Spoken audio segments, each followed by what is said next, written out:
All right, guys, we're back. Thank you so much. Technical difficulties. Thank you to my team out in Manchester, UK, my team in New York City. We've got Vernon Cathey with us today. I had the opportunity to meet him, to experience what Power Slap is all about most recently. The first airing, the match was on March 8th. The second Power Slap 2 just was on ESPN Plus live in May. I'm collecting my thoughts here because there's so much that we can have as a conversation. I'm not going to lie. This is very different. Vernon, yeah. I'm usually with, talking to producers and actors and fighters, but this is different. And this is brand new to me. And most importantly, as people know, is when I come to see these fights, when I come to see these matches, I look for the story. All right. I know that there's going to be other journalists out there and they're going to be writing about other components about the sport, about your sport. My interest is in you. It's in the sport. I want to cover certain things. I have some questions for you, but at the same time, without you, we wouldn't have Power Slap. We wouldn't have, boxing and MMA and football and all of that. With that being said, one of the things that you did share with us that I do want to touch upon and ask is, yes, there's a designation as to someone is going first. This is where it's a little bit mind-boggling to me because we all know that people get to take turns. People have some sort of shot to at this. So let's say you're up there and you're with someone and you take your first slap and that person goes down. And what I learned is it's a count of 8. And if the person is not up in 8 seconds, they're disqualified, correct?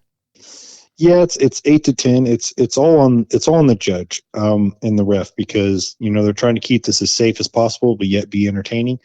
I had a fight where I lost and I was called out and I felt I could have went further, but also we have to rely on a third party, because if it was up to me, I would go up there and just keep going and going. And, it's how it's going to be. So, we have to shout out to our refs and the Nevada, commission and making this as safe as possible while being entertaining. So yeah, it goes up to 10 seconds. And then after that, they deem if you're necessary to continue, you go up and, get ready and then you slap the other guy. So it'll go back and forth. But yeah, at the utmost, we need to realize that if anything is called, it's for safety. All right. So for those that are tuning in, I know we've got Jim, we've got Jason, we've got Connie, we've got Alex, we've got a bunch of people that have got some questions lined up, and I'll do my best to get to those, providing the time that we have right now. If you're listening to us, whether it be on the iOS or Android app or on power985.com, you can always click the bottom right-hand icon, the messenger in the right-hand corner. Send us your love, send a question. If you got a question for Vernon or myself, don't hesitate to do that. All right, so now here we are. I'm watching the live. We're there. And let's play the scene out like right now as if it's happening. And you're stepping on stage. You're there across from your opponent, and you're going first. And actually, let me flip the script on that. Your opponent is going first. Yeah. And then they do a condition of where they are measuring. I learned that measure 1, 2, and then the third is a slap. What happens? Here's where I want to know how can this be fair? And maybe some other people would like to know this. If you were to get slapped and then you feel that you're good, but you're having a hard time getting up, and then within that 10 seconds, the ref counts you out. How is it that you can, what I want to know is, how is that you can eventually get a fair shot again? Because it's not like any other sport to where you take turns. If the person who goes first makes that impactful slap and I don't know if it's the right term, knocks out or yeah, I mean, you can knock them out or stun. You can stun them enough where they're immobile. Yeah. Yep. So you prepare for that entire moment. And Hmm. if you get taken out with one slap, then you've got to wait all over again until there's another competition. Yep. Yes. That's what And blows my mind. it's for me, it's a little more mental. I did professional fighting and the Highland Games, but at this one, I've won two where I've knocked two guys out, and I've lost two where the one, it was a questionable call. I got back up and it was called early. The second one that happened recently, I also lost, and I took the first hit. Everything went fine. Then I mentally prepared myself to hit him. I hit him. He took it, and then he went back to me, and that's where the safety comes in. As I took a really hard hit. I went down. I got up, did the walk, everything, and then the doctors called it. So yeah, I mean, it's, to be honest with you, on my side, it's more mental, just preparing for just getting hit. Because when, like you said, like, how do you prepare yourself? Like, so when I know I'm getting hit, you breathe, you look, you tense, you do everything you can because it's coming. And it's fair when people are like, oh, it's not fair because you went first or second. The fair aspect is they have to call which hand they're using and which swing they're going on. So if they said two, I know it's coming at two. If they said three, it's coming at three. So I can tense up and prepare for the hit.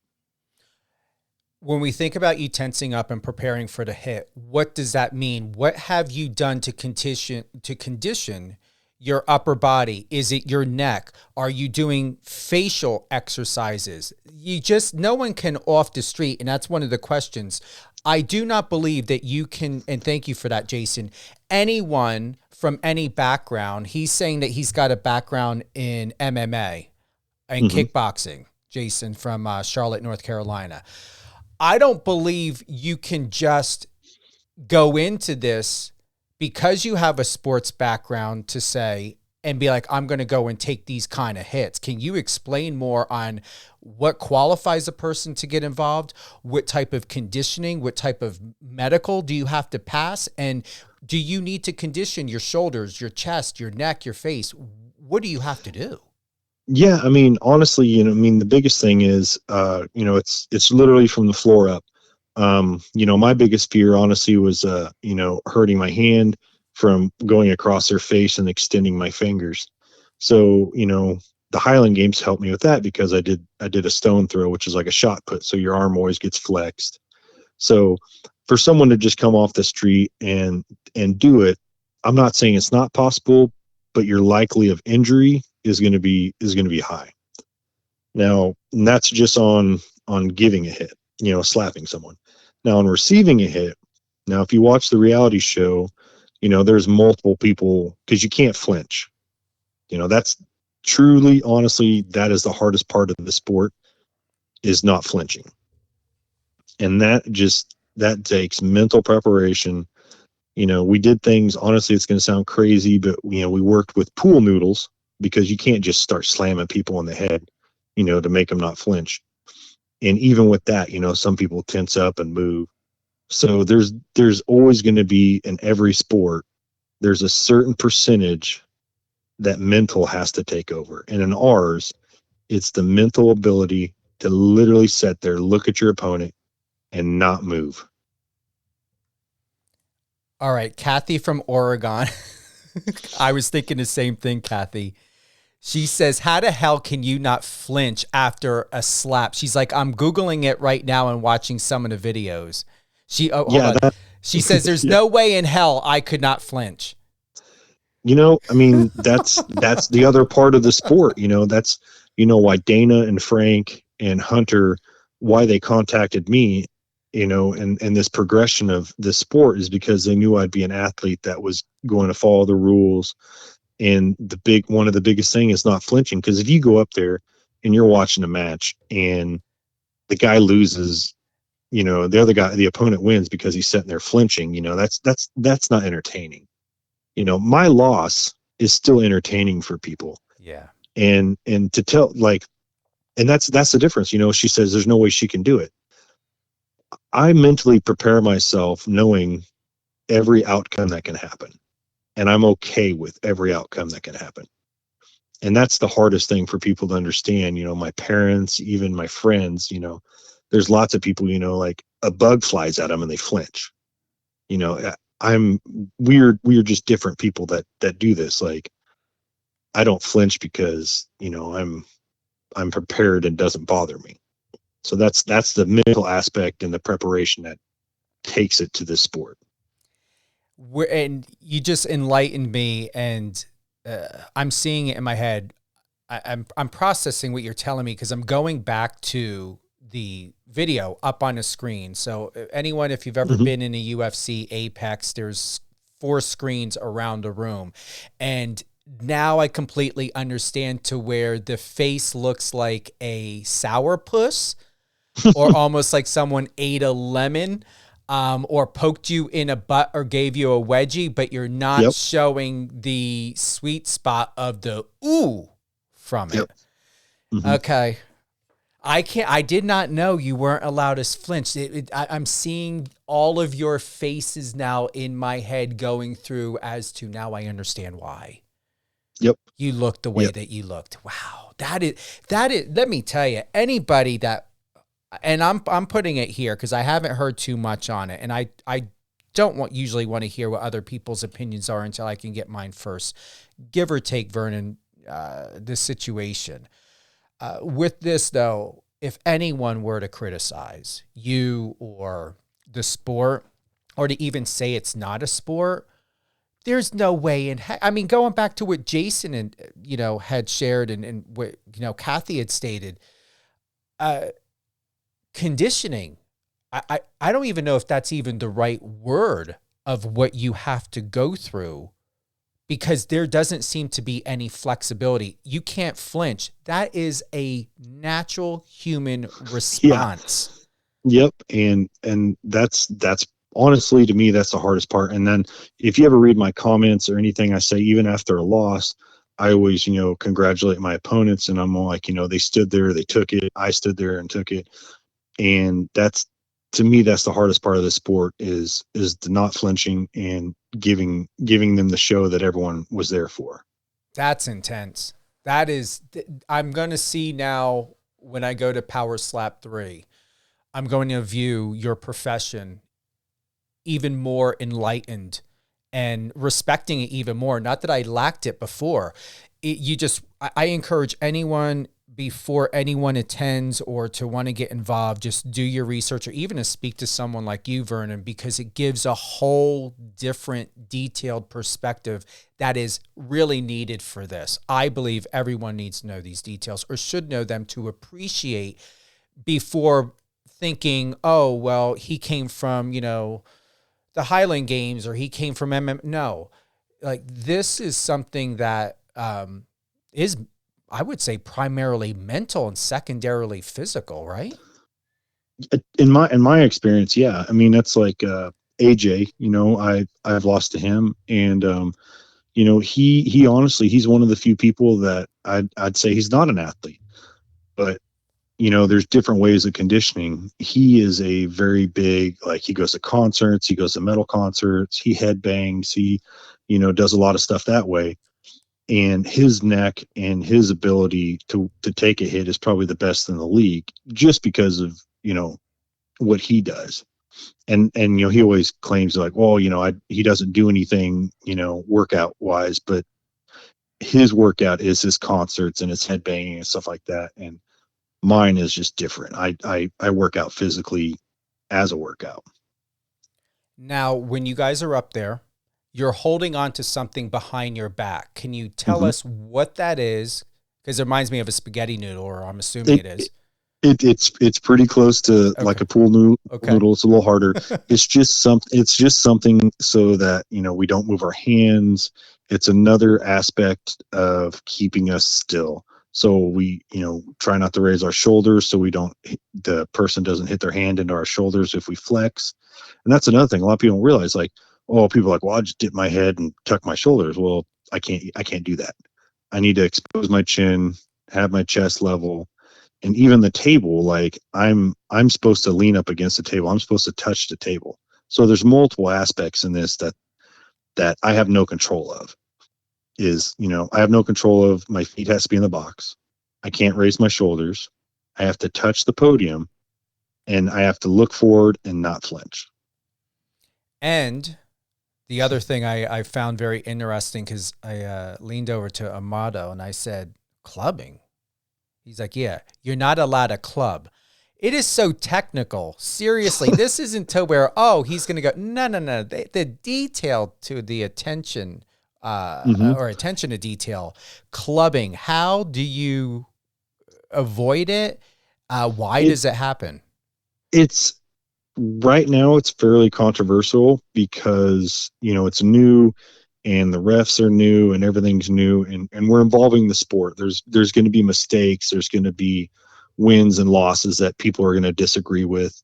And it's mainly going to be over clubbing and stepping with their feet. Clubbing is where your hand doesn't strike the face completely. So you lead with the palm, or, you kind of whip your hand and its position of how far up your palm can go up the face. And, I feel on a couple of instances in this last competition, someone won and it was a club, but we have to understand we're making this sport better, and it's going to take time to get the athletes to dial back, to get everything going. So yeah, there's clubbing, and there's the stepping is the easiest one to figure out. You can't lift your heel and pivot your foot at the same time. So you can't make a right hook on someone. You're trying to be as parallel as possible while you're giving the slap. Okay. What's next for you? For me, honestly, I got a few more fights left on my contract. I'm doing the best I can to, promote the sport as good as I can. I'd like to do multiple events still, or even be on the backside of this and, be in a corner, coach someone, or, announce, or anything that involves with the sport and growing it. And, my social media following is going up, and I'm just trying to do my best by giving entertainment and, good content for them. Anyone and everyone that's listening, we've got Vernon Cathey. You can head on over to his Instagram at VERCULES200. He's an athlete, loving father of 3 beautiful kids. Mm-hmm. What do you have? 2 boys, 1 girl, 2 girls, 1 boy? Yeah, 2 boys, 1 girl. Oh, okay. And I have a stepson and a fiance, so that's that. I have 4 kids, and I'm a mechanic, and I just try to go to all their sports, and we're just in the Midwest, and we try to just be real family oriented.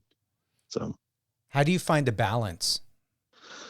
That is the hardest thing. I was gone for a month for a reality TV show, and then when I go to fight, I'm usually gone for a week. So it's not that bad. I mean, there's actors and stuff that deal with more stuff than I deal with. So it's good. Yeah. No, I was going to say, I'm on your page right now, and what I like is it's you. It's nothing else but just you, and that's what I really respect. And a lot of people don't know is 2 of my uncles from my biological side of the family were street fighters. They loved to street fight, old school East Coast style. It wasn't something that was on a books or you put in the news. Yeah. Like it's I mean, Jersey, that's, for myself, I felt that it was important to be conditioned and have a good feeling of being able to know how to protect yourself in case there's an issue. So I never took MMA, but I did take boxing classes, and I really respect the fact that what I appreciate about you is you remind me very much of home, and you remind me a lot of the background that I come from, of my family, and what it means to, you've got people in the industry that will bet, and they'll put money on a table, and I like to come in from a different angle and not a business. It's important that the business is there because that's how you make money and get your good contracts. I'm here for you to where, it's not so much to where everyone has to have a story, yet the fact of it is everyone does in some way, shape, or form that are in sports.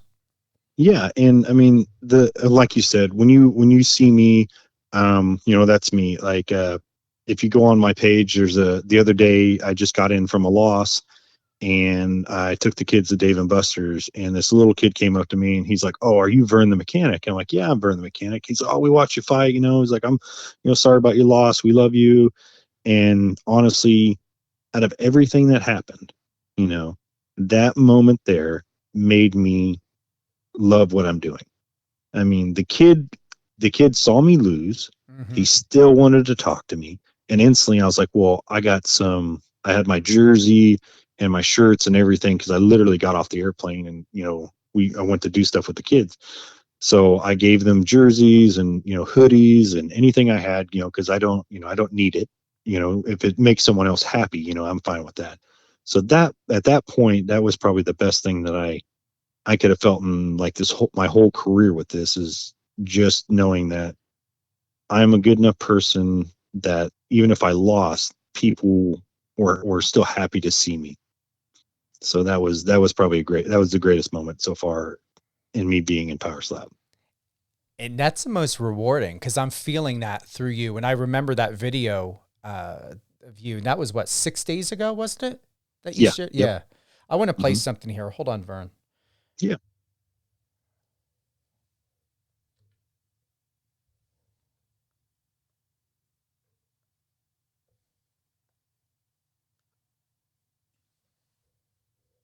After a big loss like that, to see that people still care. I'm going to do it again. What's up, everybody? I just wanted to thank that family that came up and talked to me. It was amazing. It was great after a big loss like that to see that people still care.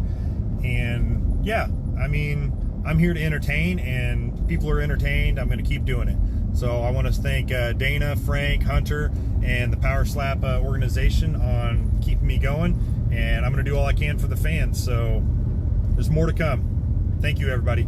I don't know if you heard that or not. I played it through my phone of you thanking everyone and you're in your vehicle and Dana and the Power Slap. I what I feel from you is you're very humble, and I mean this in a way to where you're not here for hype. You're not here for clout. You're just Vernon, and Yeah. it's Yeah. remarkable.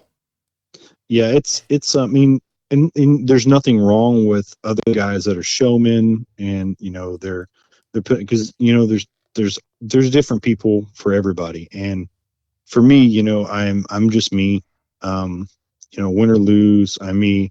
And it's like I said, it's just been great to to be humble. I'm older now than when I was younger. When I was younger, I was a different guy. I probably would have not made it on the show. I would have been a total jerk and thought that I deserved everything.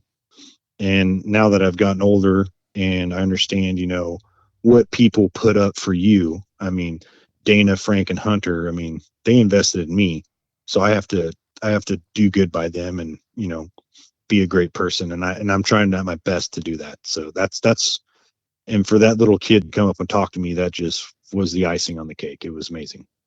Do you ever get too ahead of yourself or within your head, wondering what type of a legacy you're leaving to yourself, or what you're doing, or what it may be like once a match is over? Does it ever concern you as to what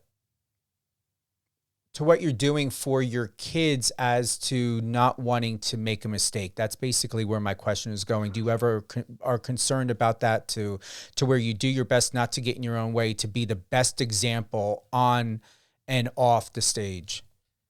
Yeah, yeah. I mean, I think about it a lot. I got a little emotional at this last loss, and I ended up ripping my shirt off and throwing it in the crowd. I was kind of upset, but there's also a side to it. I'm still a competitor, and I'm always there to win. But just afterwards, if I can show kids and people that you know we're here for them, and the entertainment's for them, and it's great. My kids, people talk to them about it, they send them links. I mean, my best thing is if I can do a good enough job and be a good enough person that I don't shame my family, that's all that matters. And Dana and all them. And as long as I can be a good person and not, you know, show bad face for everyone. If I may ask you, and only share if you're comfortable to answer, we know that there are people that go into sports because they feel that they have to do it in order to provide for their families, or they're becoming a new parent or something, or that they want to do it, or both. Why power slap? Why sports? Why not just remain a mechanic and to do what you need to do and not put that added stress on yourself? Well, it's a little bit of both. You know, I was a very high ranked state athlete in track. I've always been a competitor, and there's prior to this, there was a good 5-6 years gap that I didn't compete, and I just don't feel like myself. I mean, even if it's anything. And then when I was given this opportunity, when they called me, I was like, well, if they're calling me and they think I can do it, then I better do it. And it's at the point where, yeah, I'm providing for my family, and I'm also competing. At the point that I can't provide for my family, I can't do this anymore. So family's still first, but I will compete as long as I am able to provide for my family. And if that did not make any more sense, it means you're not going to sell. What I hear is you're not going to sell yourself out. You're going to always do the right thing. And most importantly, even when you put your family and your children first, you're also putting yourself first. That's what I heard. Yeah. Yep.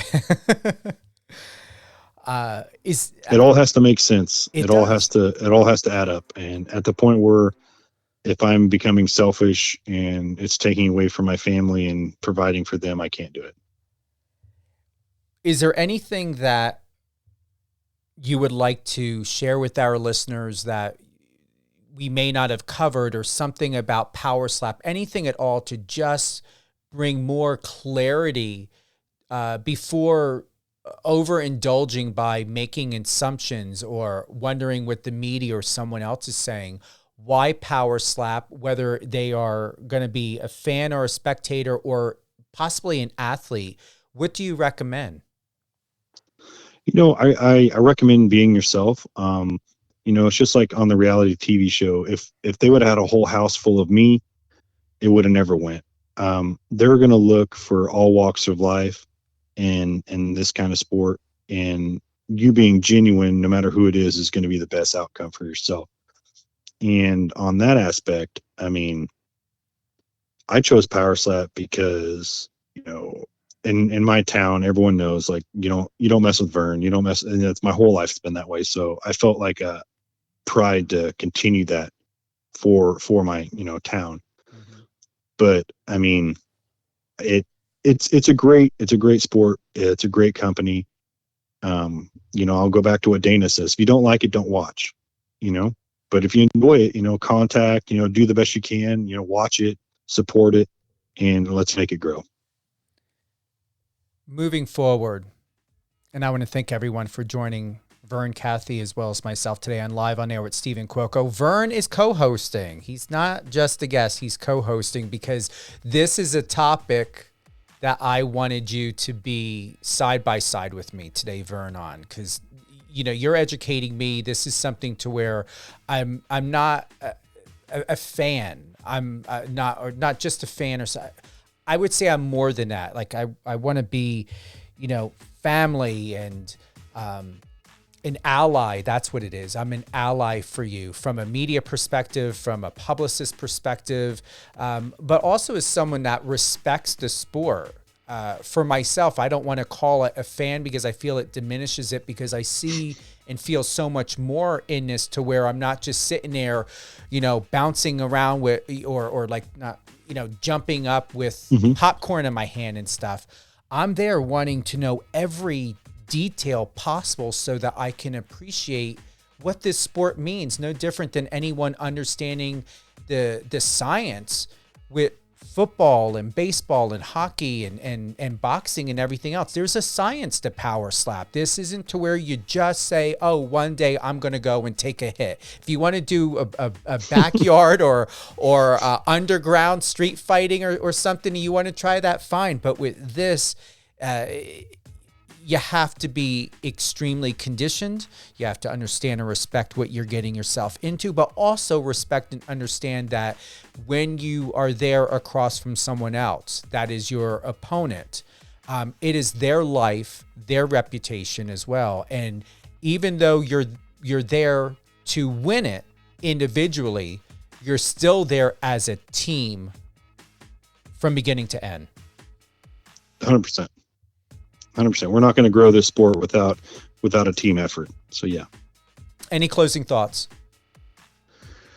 I just want everyone to know. I mean, if anyone has any questions or anything like that, you can DM me. I do my best I can to respond to people, and just seeing people out in public, anyone can come out and talk to me. It doesn't bother me, and I've enjoyed talking with you, Steve, and everything that's going on. And my goal is just grow the sport, and we have all sorts of, I say characters, because Ryan Phillips, I mean, he is a great guy. He should announce. He's awesome. AJ shows a part of America where, a guy from where he's from can get to the top. So it's just like any other sport, and we just need to make it grow. And it will. Do you know if I haven't heard word yet. Is there going to be another power slap, or not another, but a power slap 3 within a couple months? And I'm assuming it's going to be probably 3 to 4 months. And the only reason why that is because when we get hit and stuff, there's safety again. So like I have a 45-day suspension, and I can't compete for 45 days. And there's other people that are also in that same boat. So by keeping it safe, it's going to be more like 3 to 4 months out. All right. So question here, because I heard suspension. Is that a positive thing? Yeah. Okay, No, that's a positive thing. And I'm just suspended because of the ref stoppage and due to getting striked the way I did. Okay. So yeah. No. Nothing bad. I mean, we need, like I said, we got to keep it safe. So it's under the Nevada, State Commission, what they deem necessary for the period of time we have to wait after we compete. So, and it's the same way. It's the same way with boxing or MMA or anything. Like, if when you get done, every one of us in any contact sport like that, they sit down with the doctor, they talk to you, and then they issue you your suspension. So it's not like we're the only people getting suspended.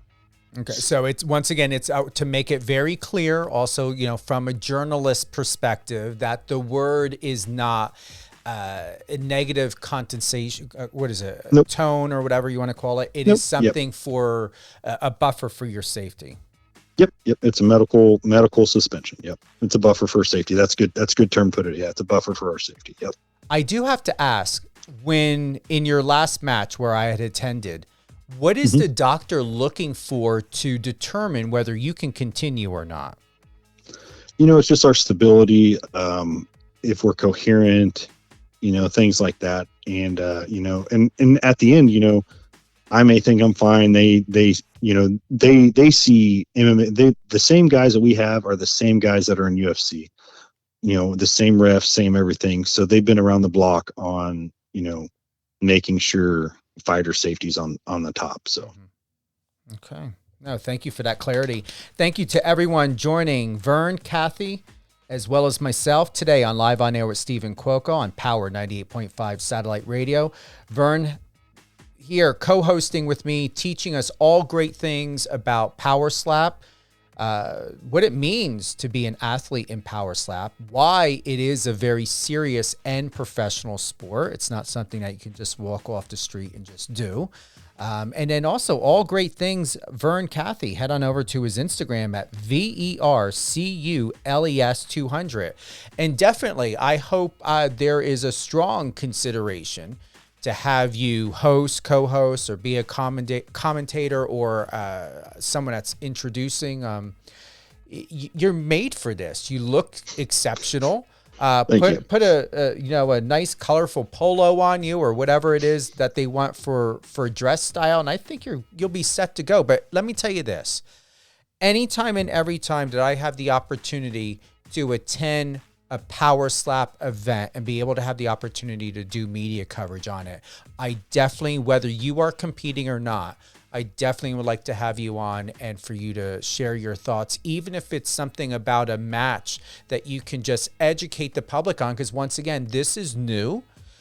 This is something we are all learning across the board. Even, UFC is still sorting things out. Power Slap is still sorting things out. But also from a media perspective, I definitely feel that, being educated when we think about terms and when we think about, things are changing up or, whatever it is that's being finite within this sport is just going to help us deliver a clear message, just like when you had initially said suspended. We wouldn't want someone to go and put that in something that worked against you to where it's working for you. Yep.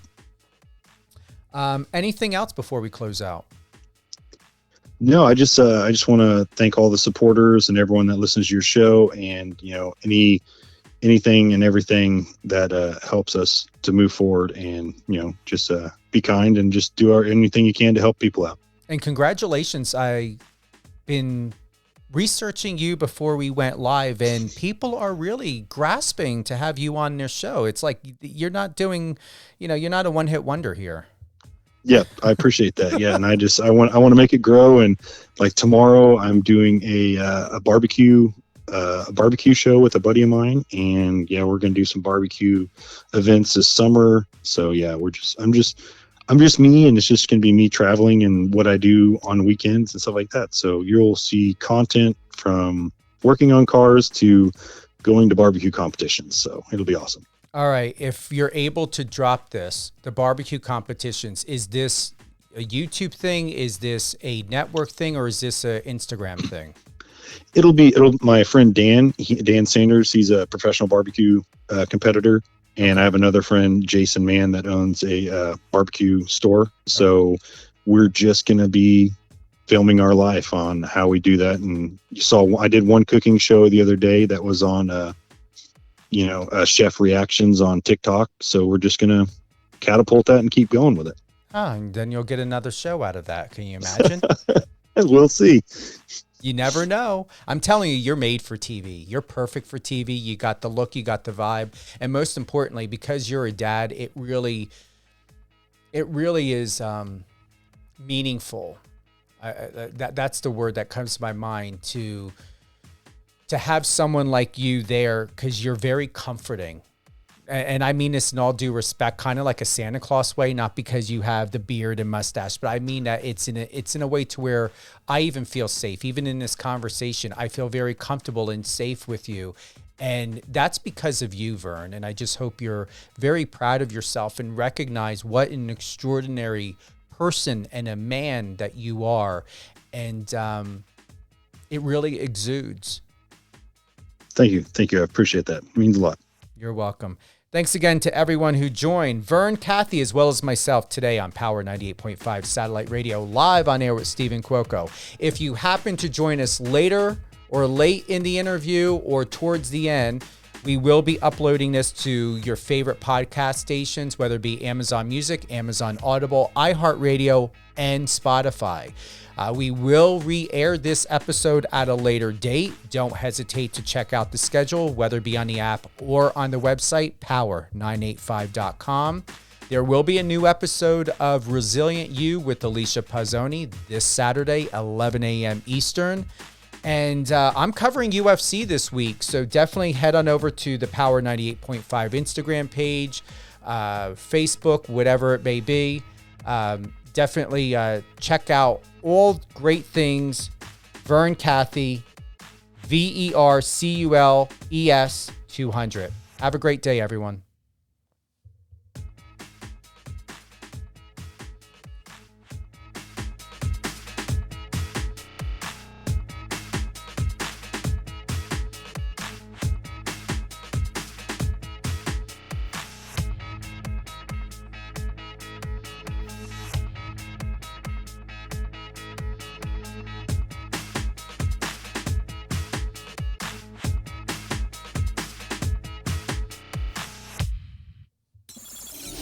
us on your socials and let's connect.